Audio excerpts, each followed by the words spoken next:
السلام علیکم ورحمۃ اللہ وبرکاتہ۔ الحمد للہ رب العالمین والعاقبۃ للمتقین والصلاة والسلام علی اشرف الانبیاء والمرسلین نبینا محمد وعلی آلہ وصحبہ اجمعین ومن تبعهم بإحسان إلى يوم الدين وبعد۔ فقال النبي صلى الله عليه وسلم: من صلى الغداة في جماعة ثم قعد يذكر الله حتى تطلع الشمس ثم صلى ركعتين كانت له كأجر حجة وعمرة تامة تامة تامة، رواه الترمذي۔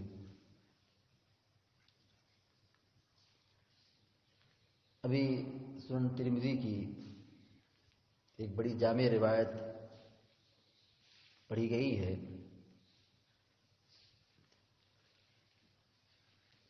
فجر کی نماز کی فضیلت کے تعلق سے بہت ساری باتیں ہو چکی ہے۔ فجر کے متعلق یہ آخری درس ہے۔ پیارے نبی علیہ الصلوۃ والسلام نے اس نماز فجر کی ایک فضیلت یہ بتلائی کہ من صلی الغداۃ فی جماعہ، کہ جو شخص فجر کی نماز جماعت سے پڑھے، ثم قعد یذکر اللہ، پھر اللہ رب العالمین کے ذکر میں، قرآن کی تلاوت میں، دعا کرنے میں، ذکر و اذکار میں بیٹھ جائے، حتی تطلع الشمس، یہاں تک کہ سورج طلوع ہو جائے، یعنی نماز فجر کے بعد سے لے کر سورج نکلنے تک وہ اللہ رب العالمین کے ذکر و اذکار کے لیے مشغول ہو جائے۔ ثم صلی رکعتین، پھر طلوع آفتاب کے بعد، سورج نکلنے کے بعد وہ 2 رکعت نماز ادا کرے۔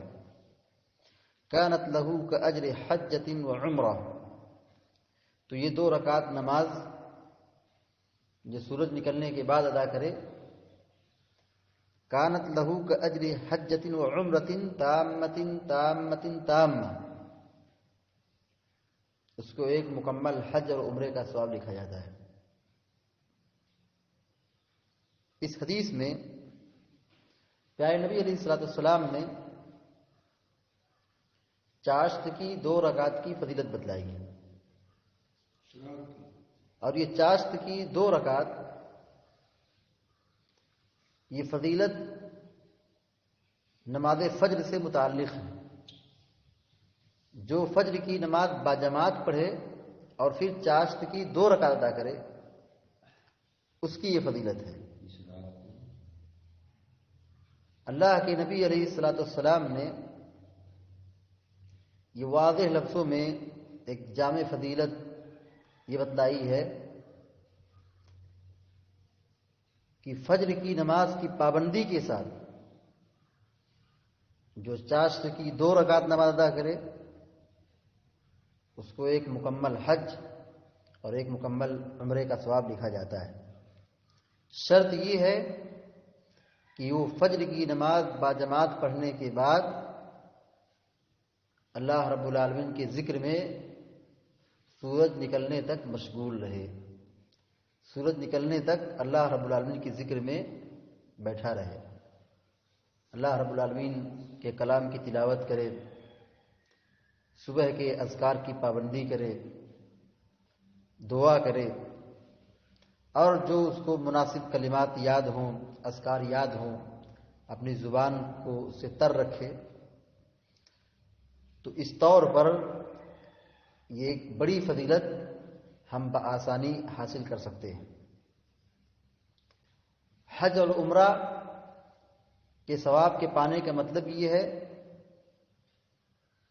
کہ اگر وہ یہ کام کر لے جائے تو یقیناً اس کو اتنا ہی ثواب ملتا ہے جتنا کہ ایک آدمی کو حج اور عمرہ کرنے کا ثواب ملتا ہے۔ لیکن جس پر حج اور عمرہ ضروری ہو گیا ہے اس کو تو حج عمرہ کرنا ہی ہے۔ یہاں پر ایک ترغیب دلائی گئی ہے کہ وہ حضرات جو مکہ تک نہیں پہنچ سکتے ہیں، کمزور ہیں، مجبور ہیں، ان کے پاس اتنی استطاعت نہیں ہے، ان کے لیے ایک بہت بہترین موقع ہے کہ وہ حج عمرہ تو نہیں کر سکتے ہیں مگر حج عمرے کا ثواب حاصل کر سکتے ہیں۔ اس میں سے ایک راستہ اور ایک طریقہ یہ ہے کہ ہم فجر کی نماز باجماعت پڑھیں اور باجماعت نماز پڑھنے کے بعد اللہ رب العالمین کے ذکر و اذکار میں لگ جائیں یہاں تک کہ سورج طلوع ہو جائے، پھر طلوع ہونے کے بعد 2 رکعت نماز ادا کریں۔ اسی کو چاشت کی نماز کہتے ہیں، اسی کو اشراق کی نماز کہتے ہیں، اسی کو اوابین کی نماز کہتے ہیں، اسی کو صلاۃ الضحیٰ کہتے ہیں۔ فرق یہ ہے کہ اگر آدمی سورج نکلنے کے فوراً بعد یعنی 10 منٹ کے بعد نماز پڑھ لے تو یہ چاشت کی نماز ہے، تھوڑی تاخیر سے پڑھ لے یہاں تک کہ سورج بلند ہو جائے، اس کی روشنی اور شعاعیں پھوٹنے لگے، جانوروں کو پیر جلنے لگے، تو یہ اوابین کی نماز ہو گئی، اشراق کی نماز ہو گئی۔ ان تینوں نمازوں میں بنیادی طور پر کوئی بھی فرق نہیں ہے، پہلے پڑھ لی جائے بعد میں پڑھ لی جائے وسعت ہے، گنجائش ہے، موقع ہے۔ لیکن فجر کی نماز کے لیے آئیں اور جماعت سے پڑھیں اور بیٹھ جائیں اللہ رب العالمین کے ذکر و اذکار میں، اور پھر سورج نکلنے کے بعد ذکر سے فارغ ہوں اور 2 رکعت نماز پڑھ لیں، اس نماز کی بڑی فضیلت ہے۔ عمومی طور پر اشراق کی نماز کی فضیلت ہے، لیکن اس طور پر اگر ادا کی جائے تو فضیلت پہ فضیلت مل جاتی ہے، یعنی بڑی فضیلت مل جاتی ہے۔ اللہ رب العالمین سے دعا ہے کہ اللہ تعالی ہم سب کو کہنے اور سننے سے زیادہ عمل کرنے کی توفیق عطا فرمائے اور ہم سب کو نماز فجر کے تعلق سے حساس بنائے اور اس کی پابندی کرنے والا بنائے۔